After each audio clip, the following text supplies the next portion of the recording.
the panel on future challenges in tertiary prevention. And I'm very happy to welcome Dr. Thomas Renard here as director of the ICCT, Judy Korn as the quality manager of the RAN practitioners of the European Commission, and Liesbeth van der Heide as head of Counter-Terrorism and Extremism Policy at the Municipality of The Hague. Warm welcome to all of you here on this virtual panel. So we're not going to do this presentations, we're going to dive right into it. And I'm going to ask about which developments, because we've heard a lot and discussed a lot now about the status quo, the challenges and some of the good practices. But I would like to start by asking you which developments in the last few years were unexpected and surprising to you. And maybe Judy could start jumping in here. What did surprise you in this line of work that we've been discussing here in the last couple of years? Yes, thank you, Alexander. I thought about this question in advance, and regarding the phenomenon Islamist extremism, actually nothing was really unexpected, because if you pay attention to political developments and international globally changes, then the situation that we faced in Europe wasn't unexpected. But the way the so-called Islamic State was, more than every other terrorist organization before, a phenomenon able to inspire youth and young people via social media, surprised and challenged a lot of European practitioners, because they had to question their former approaches and the way they get in contact with their target group. And I think this was the thing that surprised me most and that challenged the practitioners most. I think that's a great point. Thank you for that. So Liesbeth, what is your feedback here on the question? What did surprise you in the last couple of years? Yeah, a bit related to what we already discussed also in the gallery walk. I moved from academia to practice, and I think the biggest surprise there for me personally was the big gap between practice and academia. I think we tend to assume from the academic side that our research, if done well, and the connections that we have through the research that we do with practitioners and policymakers, or even through sessions such as these or RAN working groups and so on, that means that our research and the outcomes of the research will be translated into practice. And I found that that is definitely not the case. As I said in the gallery walk as well, I kind of assumed, after being in academia for 10 years and kind of at some point feeling like you keep having the same meetings with the same people about the same topics, I thought if I move to practice, then they'll be light years ahead of us, because they cannot wait for our research. They have to deal with these problems on a daily basis. Unfortunately, that is definitely not the case. They often do not get the time, have the time, or just lack the time to read up on research, definitely when it comes to research that's being done in other countries. And also, I noted that there's just a very different mindset. Academics are trained from the very beginning to ask questions, to criticize, to ask why we're doing things. And generally, practitioners start working in an environment with established frameworks and generally tend to start doing what they're being told to do or what their predecessors did, and aren't very used to thinking or to asking the questions of why. Of course, that's a very broad generalization. You have very critical practitioners and academics who tend not to be very critical, but yeah, I was surprised by how big that gap is. I mean, that's a key point. I'm very happy that you highlight this. That's also one of the reasons why InFoEx was created, to try to bridge the gap between practice, academics, and policy knowledge transfer. There's a new field of implementation science, actually, that is not necessarily related to our work, but in other fields of work tries to bridge these gaps. So thank you for highlighting this. We often assume that others think alike or look at the same things or are on the same page. And sometimes we realize then they're not. So one of the reasons why we have InFoEx, and thank you for that great point. Thomas, So you've been around also for quite some time. What did surprise you? Yeah, I mean, I think it's a very difficult question to answer, in a sense that we get used to things very, very easily, and then, you know, it becomes like, well, we have to deal with it, and we tend to forget like whether we actually saw it coming or not. And as I was listening, and as we were part of this meeting this morning, I sort of now think that one of the reasons why I started doing research, notably on terrorist recidivism, was particularly because when I remember first was exposed to that kind of research, I was very skeptical. I couldn't really, you know, see this, and so I felt like I need to do this research myself on terrorist recidivism. But when I was preparing for this talk, I think one of the issues that also was quite unexpected or surprising over the past 10 years, so to speak, is the number of women and children that we have been confronted with, and that we have seen departing to Syria, being stuck there and coming back. And the way, I think it's not only that, I think that in itself was quite unprecedented, and therefore surprising, the family dimension and the gender dimension, jihad, right? and the gender. Yeah, and I think basically there I was also surprised, not only in that aspect, but also in how somehow difficult it was for us to apprehend that and deal with it. Like, should we manage these women differently, also in terms of persecution, and and how we were sort of struggling with that. And on children, I think that's even like to a large extent even more complicated, because then we do enter a number of dimensions for which a lot of us are not just not trained, just not familiar with issues of trauma, of basically it's a number of stakeholders that we were not used to work with. Absolutely. Also like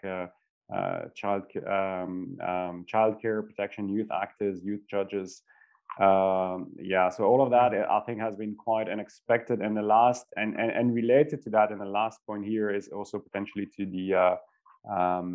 the younger age. I think that's even more recent, to the I don't know what the term there would be, but the fact that a lot of people that come under the scrutiny of tertiary prevention and counterterrorism services these individuals are getting younger and younger. We hear plots involving individuals of 13 years old.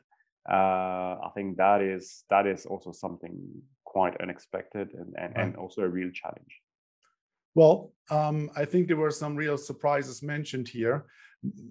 To me, I started working with this also 20 years ago, and this was a really male-dominated, very isolated, like a column perspective, like counter-terrorism. This is how it all started, right? And then it was countering violent extremism. Now it's prevention and countering violent extremism. And then the whole prevention field coming in, democracy promotion. So there were a couple of surprises, and also now good news, right?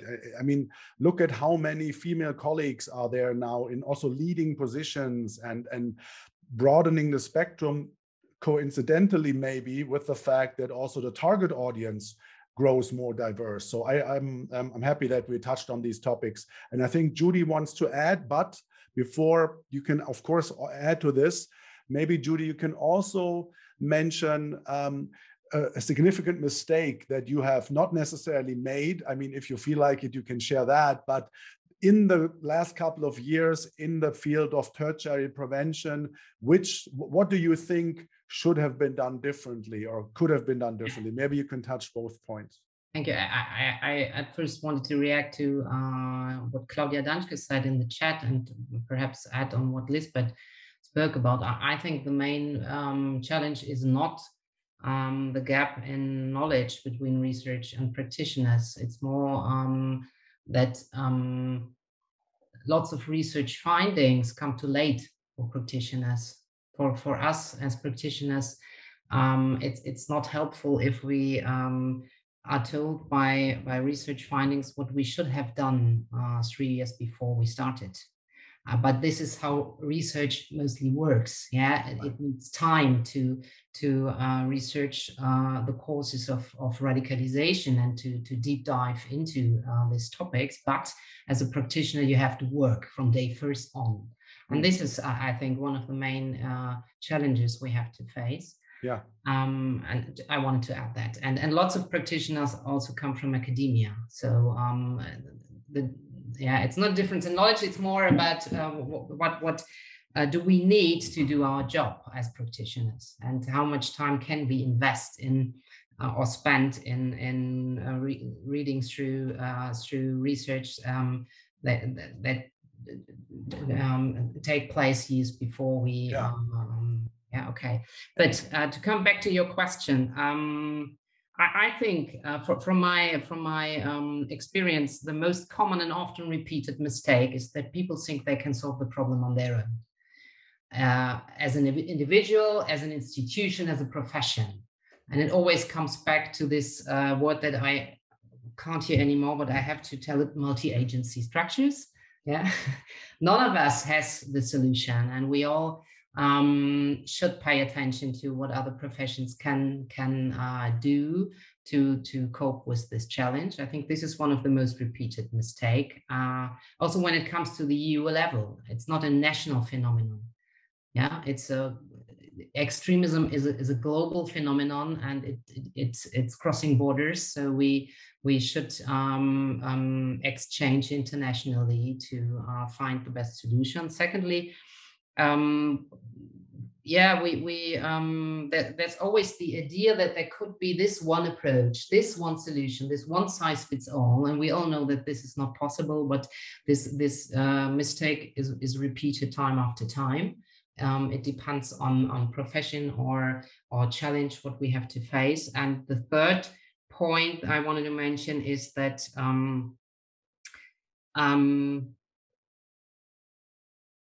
the problem of violent extremism can't be solved in a short term. It's not about one funding stream for 3 years. It's not about one political agenda. It's beyond legislative periods. Right. Yeah, this is an ongoing phenomena, and we have to deal with this for a long term. And I think this is the most repeated mistake by policymakers, to think we will face this within our legislative period. Absolutely. I mean, PCBE work is the maintenance cost of democracy, right? And in a way, I think it would be like, if you want to fight crime, you would fund the police only for 3 years, and then you see how it goes. Yeah. And I understand that we started that way, but after 10 or 20 years now, it is time to establish institutionalized PCBE structures, similar or better to similar challenges dealing, because extremism will never go away. This is a phenomenon of humanity. It's about how we manage it. So we need to, I guess, move into that direction. Maybe we can make some progress. Thank you for highlighting that. So let's stick a little bit with the mistakes things.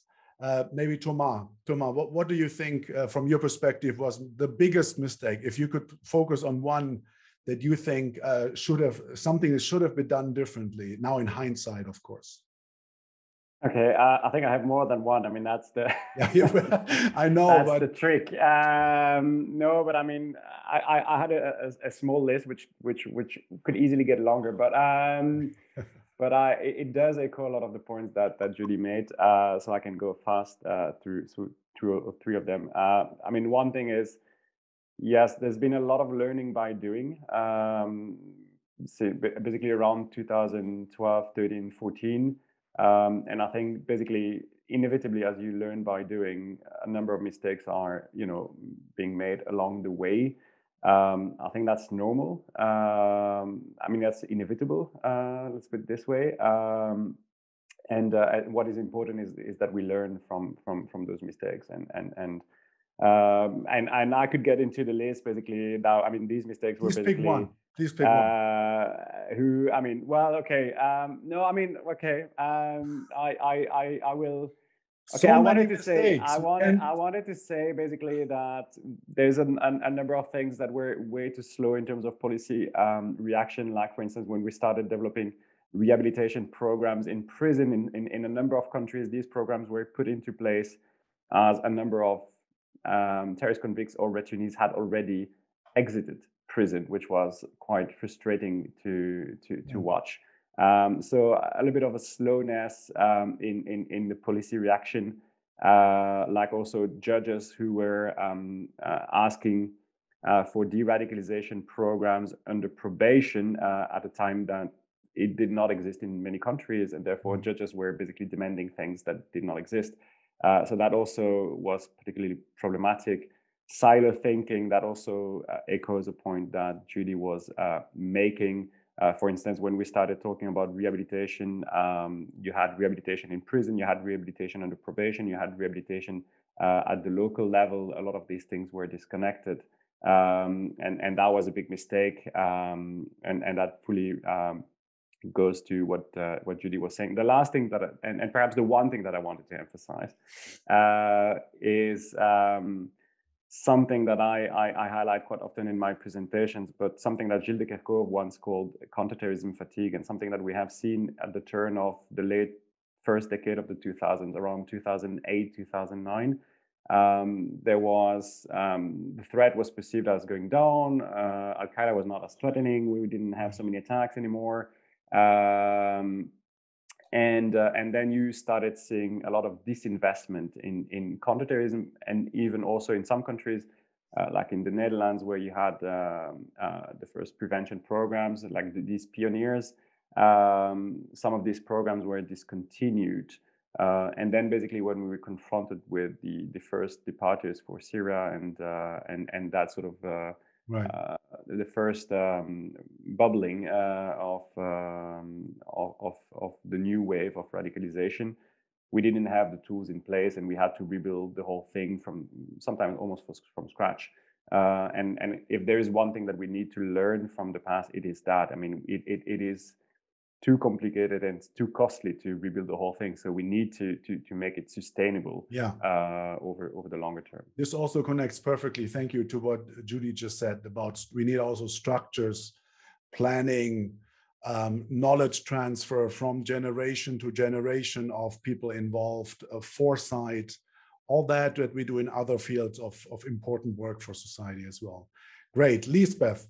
So if you could highlight one mistake that you have witnessed maybe and you think is important, but also if you could also add a good practice, something from your line of work where you think if other people would know this, they might find this interesting. Yeah, well, one mistake I think that I've seen both from the academic side as well as in practice is the underlying assumption in many prevention programs focused on individuals that we can make a lot of progress with these individuals. Again, coming out of the discussion that we had in the gallery walk, I've noticed both in my academic research, my own evaluation research, as well as here at the municipality level, that of the group of individuals that are part of our reintegration program, there's a very high number that are dealing with various factors that just make them generally vulnerable in the long term, whether it's on the mental health side of things or unstable family situations, well, all kinds of problems that I think many people here are dealing with in their own practice as well. So I think we need to be, it's a mistake to assume that we can actually reach positive results with everyone or even with the majority. I'm thinking we should be much more pragmatic and much quicker come to the conclusion that for many, we can only do so much over a short time span and then let them go much more easily and in a way leave them to police, intelligence agencies when it comes to remaining threats that might still persist. Right. That's definitely, I think, one of the underlying mistakes I would like to highlight. And when it comes to good practices, I think here in the Netherlands, at least, and in many countries as well, when it comes to evaluation research, we tended to value or not even include the political dimension that often plays a very large role when it comes to national and local policy making. And I think we're doing much better if I look at the evaluation research that is ongoing today, where the political layer often involved in evaluations, but also in the work that national policymakers and local policymakers have to do, is much more acknowledged and taken into account in evaluation. What did you change? What did you do different so policymakers can use your, if I understand correctly, your evaluation work better? Well, to make it very practical, we had an evaluation in the past year of our reintegration policy. From the political side of things, the mayor here in The Hague is formally responsible for everything, for all security policies. So basically the political layer is that the mayor just doesn't want to have any negative outcomes. And that's something I think we all recognize on the national level as well. Governments are willing to evaluate, but many governments are not. And even if they do, they're always quite cautious about any potential negative outcomes. Right. And I think acknowledging that in the research design already, very much including also the political management level in the setup of evaluations and making very clear why it is important and why it's fairly normal that you're always going to have negative outcomes. And that's exactly what you need to learn. So basically, dealing with the political layer involving evaluation research, I think has made it much easier, to also implement the outcomes of evaluation research. I think that's very helpful, that we need to really trying to understand how the other groups, individuals, their specific roles and needs, the way they look at issues and how they try to fix it, that we integrate that in each other's design of our work. So the policymakers, we can't, of course, adjust the results so policymakers are always happy, but we can tell a story explaining why not everything is perfect, and this is the reason why, this is how we try to fix it. So in this context, if I understood correctly, I think this was a great, a good practice. Thank you for that. Judy, do you have a good practice for us that could be shared? Yeah, I don't know if I would call it a good practice. And it was mentioned several times today. I think it's this time between being in prison and being released, this prison exit continuum.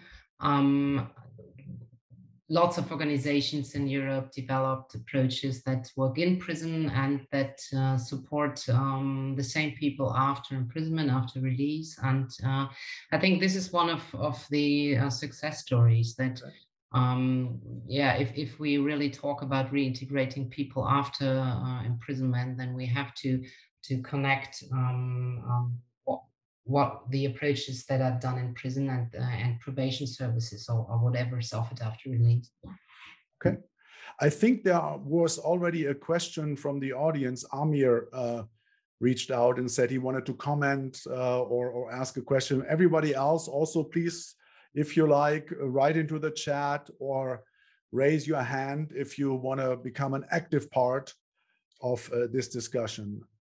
So before we move on with the panel discussion, I would like to see if there's anyone who would like to be heard. Amir, are you ready to share your contribution? Yes, I am. Perfect. Please do. Yeah, unfortunately, I cannot share my video if I... Well, we had the same problem earlier. I'm not sure what's wrong today with Zoom probably, but we see you on a picture, a very nice picture, and you're holding a glass, and it's a good picture. Okay, so thanks. You can simply go ahead if you like with your question or comment. Okay, yes. Just one moment.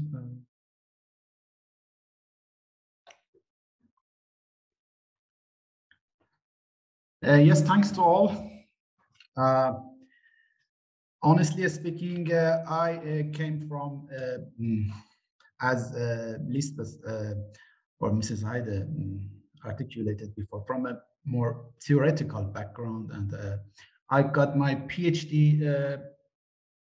Sorry if the voice is a little bit echoed because it's almost an empty Altbau. We hear you well. It's good. Okay. I got my PhD from the University of Fechter, and it was about the relationship between religious reformation and political conservatism before the Islamic Revolution in Iran, under the supervision of Professor Nitschke from the same university, Fechter, and Professor Meir Litvak from Tel Aviv University. So I got the sense that when we are discussing the concept of extremism, specifically Islamist extremism, it is divided between Sunni world and Shia world. Right. And what maybe is missed here, but the mention of the Islamic Republic. We learned, for example, from Professor Neumann that the extremist arena is geographically developed. The Islamic Republic of Iran, you mean? Yeah. Iran. For example, Libya is the newly born host of extremists after the war and the separation between many, let us say, independent government. Yes, since 1979, Iran is a very generous host for many extremist figures. And for example, we knew that before 2003, many Sunni jihadists, also Al-Qaeda members, were in Iran, and the well annihilated senior officer, IRGC officer, Qasem Soleimani, was hosting many of them, and the Bin Laden's sons called him Uncle Qasem or absolutely. Qasem. Amir, I'm very sorry to interrupt you, but and this would be actually a great event to have. We're not doing the foreign policy component right now. We're very much into the practitioner policy world within EU or within the concrete tertiary prevention world. Of course, yeah. I try to concise it. Okay. I think to be very short, the European approach toward, let us say, the single theocracy or legitimized, legalized theocracy in our world is not effective. I mean, we learned from the section of monitoring and evaluation from Liesbeth or Mrs. Heide that there is a multidimensional approach is needed to deal with these kind of extremists, or the way we deal with their personalities, how they turn out, how we can make them back to the society. But for example, the German intelligence service reported that some of the Shia Gemeinde or organization here in Germany, they received funds to help the German government about the integration.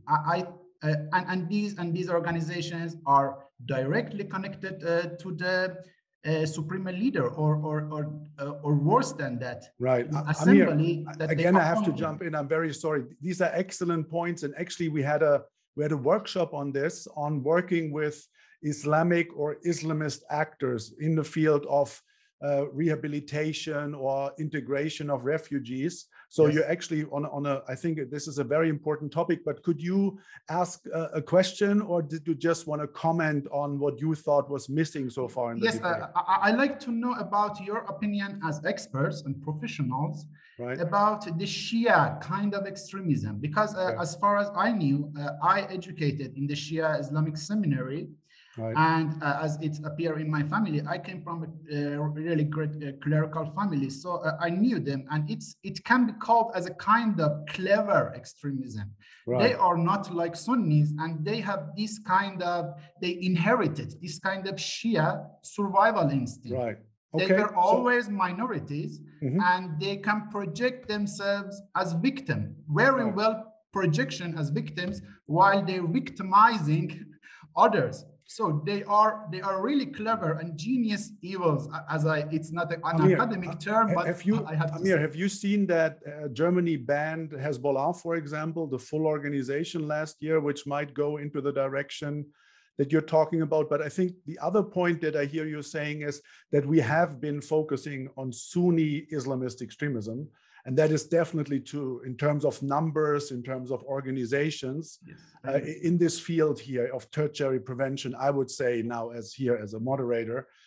So thank you for highlighting this, that we might be, this is what I hear you saying, that we might be focusing too much and maybe almost exclusively on the Sunni side of the phenomena, yes, and exactly, not so much on the Shia or the Iranian connected part of that phenomenon. Would that be a safe conclusion from my side? Yes, of course. Just two more sentences. I think, yeah, it's correct and it's reasonable to focus more on Sunni extremism because it's the imminent threat, because they are the majority. Right. But what I wanted to say is that maybe by focusing too much on Sunni world, we are blindsided by the, yeah, as I said, it is komischerweise, it's surprisingly the only theocratic regime that is legalized, and they are very effective. They have, statistically, they have many Shia fighters. Sure. And they also some influence in Europe. They have also their networks here. And yes, for example, we cannot, I'm very sorry, we only have 10 minutes left for the whole discussion right now. Thanks for the opportunity. Thank you, Amir, for really highlighting an important point, that we might be one-sided in our perspective, and there might be good reasons for it. But unfortunately, we cannot explore this further in this format. But I think this is a very important topic to be addressed, the structures, the ideology, the activities, the fundraising that have some sort of connection with the Islamic Republic of Iran in the form of Hezbollah or other actors. So thank you for that. But now let's go back, if that's okay, or if there are any other questions. I don't see them right now. So let's go back to Thomas. Thomas, regarding lessons learned, now we want to look into the future a little bit, foresight, the next 10 years. What would you say is a specific recommendation that maybe has not been made before here, or maybe it has been and it should be repeated? What would be one or two practical recommendations? And if you could say for policymakers or for researchers, what should we do differently in the next 10 years? Yeah, thanks, Alex. I mean, it's quite a you have 1 minute. Yeah, it's quite a question. No, I mean, well, I will just say one thing then. Essentially, I think we should really, and that relates to the point that I was making earlier with counter-terrorism fatigue. I think there is a risk, I think it is there, that we start, I mean, that governments start focusing on other issues. So there might be less funding available for prevent work. What we also see is that individuals are moving on with their careers. So a number of people who were like the pioneers in their field are moving on to sometimes something completely different. So we're losing that personal expertise.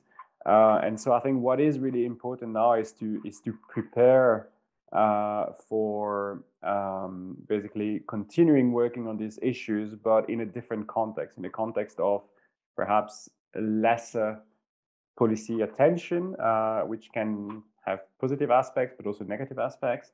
And so we must basically consolidate what we have learned, evaluate, and make that sustainable. And I think we really, I mean, it's more than, just, saying it. We should really have a strategy there to make sure that we don't, while this expertise is still around or it's still just freshly out, we can still, pick the brains of those who basically, again, pioneered. So basically, why did they start their programs or certain projects? What went wrong in the beginning and how did they adjust to that? I mean, that kind of sort of almost historical / ethnographic kind of research, I think would be very, very helpful, so that in the longer term, when we come back to another moment of crisis, we do have the tools to deal with that. So now we have the director of the ICCT here in the call, which is you. Is this something you would write a proposal for funding for? Is this something you guys are planning on doing? We have a research proposal on that, yes. I didn't know that, but I thought it would be great. But it's still pending. Okay. Yeah, it's still pending funding, but it's something that I would like indeed to explore further. Perfect. And there is another project which VPN and Judy is part of, which I can flag here, which is called the EMMA project. It's an EU-funded project, and in the context of the EMMA project, that looks at multi-agency approach at the local level in tertiary prevention. I think that's also one of the concern that they have and something that they're working on, but perhaps Judy may or may not say something about this. Yeah, I'll leave it there. Thank you, Thomas. And now we will learn, Judy, if you may. Also, maybe you can give a recommendation. Maybe you add to what Thomas said. Maybe you have your own point, but just please go ahead. What should we do differently in the future? Yes, I could repeat what was said during the whole day. Yeah, multi-agency, continuous evaluation, flexibility, targeted de-radicalization during imprisonment, hybrid approaches, combining offline and online. But in the end, for me, it is about what you mentioned: long-term structures. Yeah, extremism, violent extremism, terrorism. Won't go away during the next 5 years. We will cope with this challenge, and it's like stop to invest in firefighters when there's no fire around. Yeah, so yeah, what we have to do is to convince policymakers all over the world that this is part of your everyday work, to invest into prevention of extremism, into the prevention of violent extremism, into saving the democracy. And this was the only thing I didn't agree with during Peter spoke. He said that the situation today is more comfortable than it was 10 years ago. I don't agree with that. There's a lot of pressure in the tertiary prevention. We have to prove every day that we are successful and that we will reach 100% positive results. This is not possible. And if we don't agree on this, and if we don't agree on that we have to invest into continuous prevention programs, continuous de-radicalization programs, we won't get those practitioners out of this atmosphere of justification. Yeah, this is I think what we should convince politicians to think about long-term structures, go away from funding streams, put this into your overall budget, and be aware of that you have to invest into the prevention of violent extremism. Yeah, I think that's a great call to action. Comment that I don't mention the EMMA project. That's okay. Yeah. That's okay. That's okay. You mentioned different, very important points. Liesbeth, could you maybe please add a recommendation for the future based on your experience? Yeah, definitely. I have a list, but I'll also stick to maybe two. One is, well, given that I said that I observe at least a very big gap between practitioners and academics, or maybe the outcome of the research and the implementation of it, I thought one interesting good practice might be to make practitioners evaluators. So rather than sending in external evaluators, either make it part and parcel of their jobs or really include them as evaluators in research proposals. And a second one would be a call to do more ethnographic research in the field of M&E as it pertains to violent extremism. So rather than what is often the case, and what I also used to do in my own research, go in, interview people, build up a relationship, but still over maybe, if you're lucky, 2 to 4 years given research funding, and then you leave again, but you're never really part of the work that they do. And through ethnographic research, really literally walking alongside on the job, I think you get a much better view based on which you can then evaluate. Perfect. Thank you. We're at the end of the time that we have designated for this conversation. Claudia, if you have a brief comment, wenn du nur kurz was ergänzen möchtest, dann tu das bitte gerne.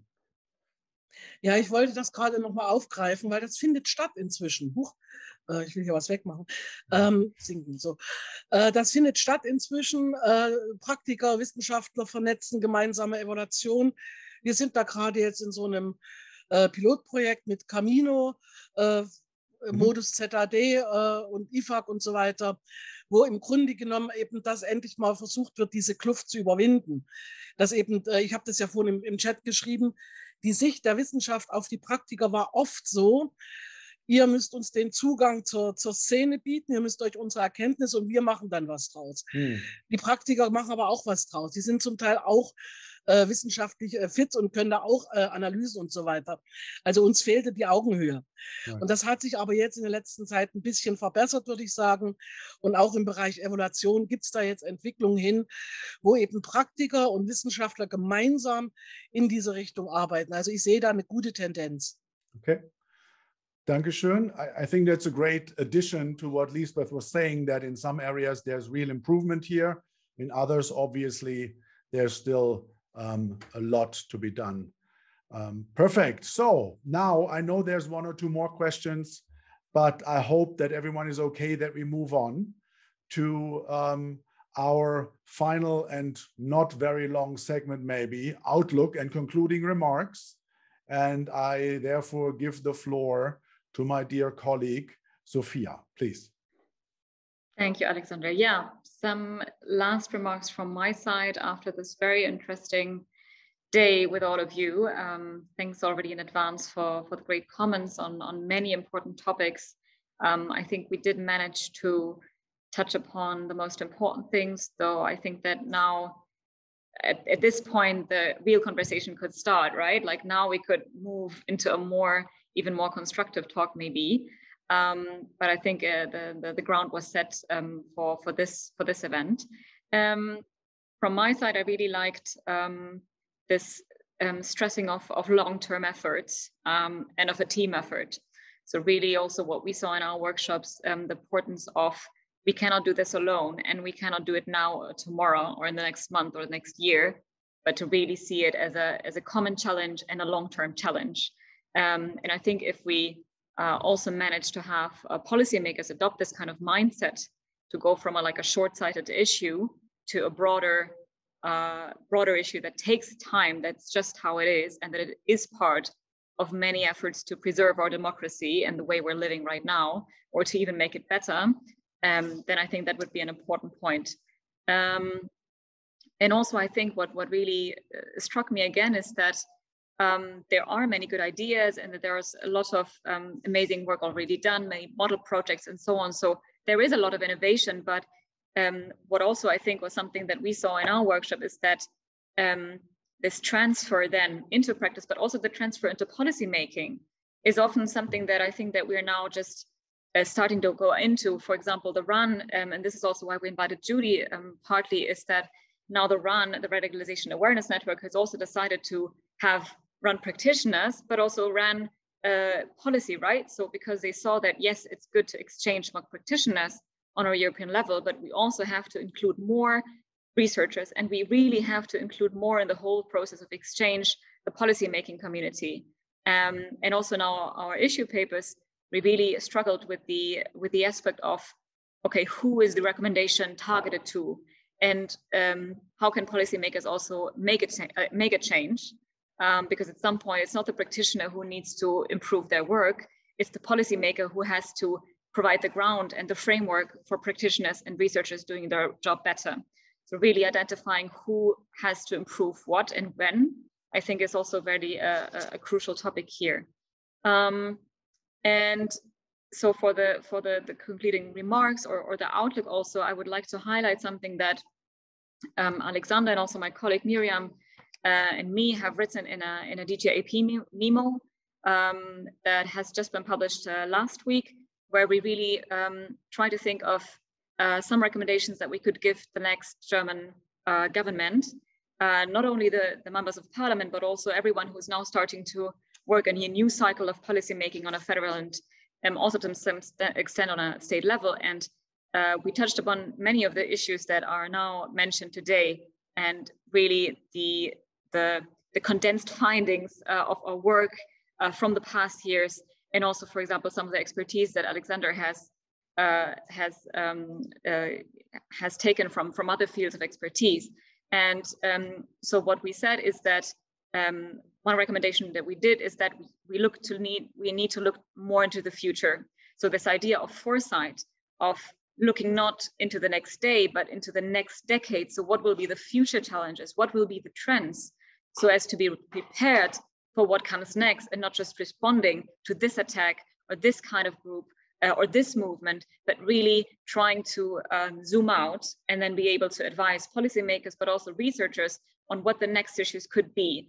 So to really have a broader approach to the whole issue, and maybe also advise on a more broader aspect on how to really improve the effectiveness of prevention work. So our recommendations was, for example, to install a foresight expert commission, independent researchers and practitioners advising on what to focus on next.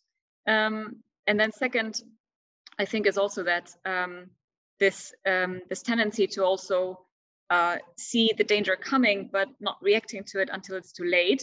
I think this is also something that we have heard from in the panel, that we are, for example, we know that there are issues coming, and if we don't react to it, they will follow up. So this, for example, goes to the question of European nationals and other people still in the camps in northeastern Syria and so on, because this is an issue that is just not going to go away.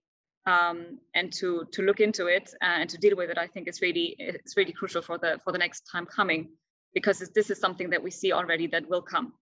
And then third point, also really raised the whole day the question of evaluation. And what we also can recommend is to invest more in formative evaluation, so something that is going along the process of prevention work, but also really try to include as much as possible different perspectives. So I thought that was an excellent point that Liesbeth was raising, to have practitioners become evaluators or to integrate it more. Other question would be, how is it also good to have external expertise that still has the trust of people working on the project? So I think there's a lot of work already done, as mentioned by the model project, to advance evaluation and monitoring practices. But I think there's still a lot to be done, and these evaluations have just started. So only in a couple of years we will really know about it. And I also really like the point of include the policy level in the evaluation. So why shouldn't the policy on this issue not also be evaluated and included? And why shouldn't there also be recommendations for policy how to make their work better? Because as we saw, it's about practice, it's about research, but it's also about policy. So I think this is really something that we want to raise here again, or I want to raise here again. And with this, from my side so far, maybe Alexander, you want to add some points? Well, thank you. I think this was quite extensive and in depth and on point. I would like simply to add one, or maybe highlight one point I find very interesting. My perspective is that this field of work, tertiary prevention, is to a large degree voiceless. Most of the resources and the expertise goes into the projects and doing the work, and very little goes into advocacy and lobbying. To what just Judy said, what you said, Sophia, making the point why this is important. That's the one step. And the other is what is in it for the policymakers. How can policymakers benefit from supporting long-term structures? How can they use that in their line of work? Because there's also a huge lack of understanding how politics and policy making works. Obviously, that's a thing of itself. And I had the privilege or so of being in the policy field for a couple of years, so I have some sense.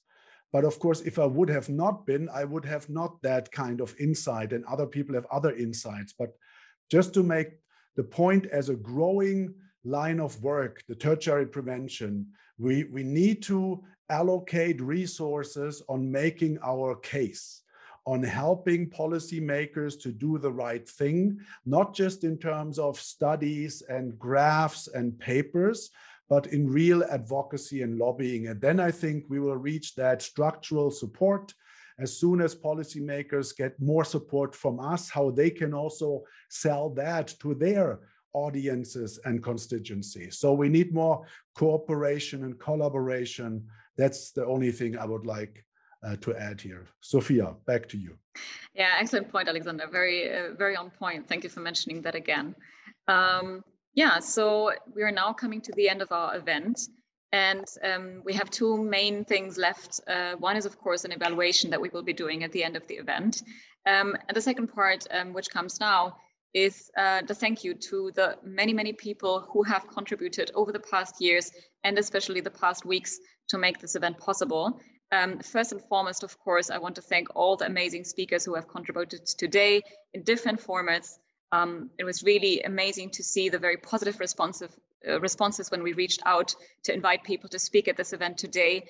And I think we have managed to have really a great range of expertise today from different fields, from different countries. And I hope you enjoyed the discussions as much as I did. Then, of course, thank you to not only the participants of this event, but all the participants of the last workshops and the last events, because it's really all the things that, for example, I presented, the trends that we identified. This is not something that we made up, of course. I wanted to stress this in my presentation, but we worked with a network. We reached out to people to say, what do you want to talk about? What are your concerns?